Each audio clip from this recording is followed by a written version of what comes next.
कसमादे परिसर विकास मंडळ संचलित विठेवाडी येथे डॉक्टर दौलतराव सोनूजी आहेर अनुदानित आदिवासी आश्रमशाळेत प्रवेशोत्सव व पालक मेळाव्याचे आयोजन उत्साहपूर्ण वातावरणात करण्यात आले।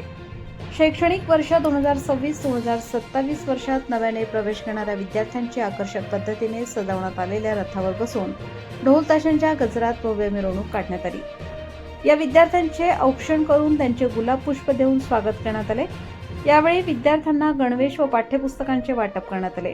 यावेळी विद्यार्थी, पालक, शिक्षक व ग्रामस्थ मोठ्या संख्येने सहभागी झाले होते। यानंतर आयोजित पालक मेळाव्यात विद्यार्थ्यांच्या सर्वांगीण विकासासाठी शाळेच्या विविध उपक्रमांची माहिती देण्यात आली। शिक्षणाबरोबरच संस्कार, क्रीडा, कला व व्यक्तिमत्व विकास याबाबत पालकांशी सविस्तर संवाद साधण्यात आला।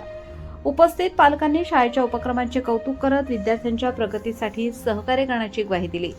संपूर्ण कार्यक्रम आनंददायी व उत्साहपूर्ण वातावरणात पार पडला। कार्यक्रमाच्या यशस्वी आयोजनासाठी मुख्याध्यापक, शिक्षकवृंद, शिक्षकेतर कर्मचारी तसेच पालकांचे विशेष सहकार्य लाभले। यावेळी गृहपाल, शासकीय मुलांचे वसतिगृह नाकोडे, तालुका कळवण, महेश आहिरराव कसमादे, परिसर विकास मंडळाचे चिटणीस कृष्णा बच्छाव व विठेवाडी विविध कार्य सोसायटीचे माजी चेअरमन व संस्थेचे संचालक विलास निकम, माननीय निवृत्ती मुख्याध्यापक गायकवाड साहेब, प्रगतशील शेतकरी दिलीप मेधने, प्रगतशील शेतकरी माणिक निकम, माध्यमिक मुख्याध्यापिका ज्योत्स्ना सूर्यवंशी, प्राथमिक मुख्याध्यापिका पुष्पा देवरे उपस्थित होते। तसेच श्री भगवान आहेर यांनी सूत्रसंचालन व आभार प्रदर्शन केले।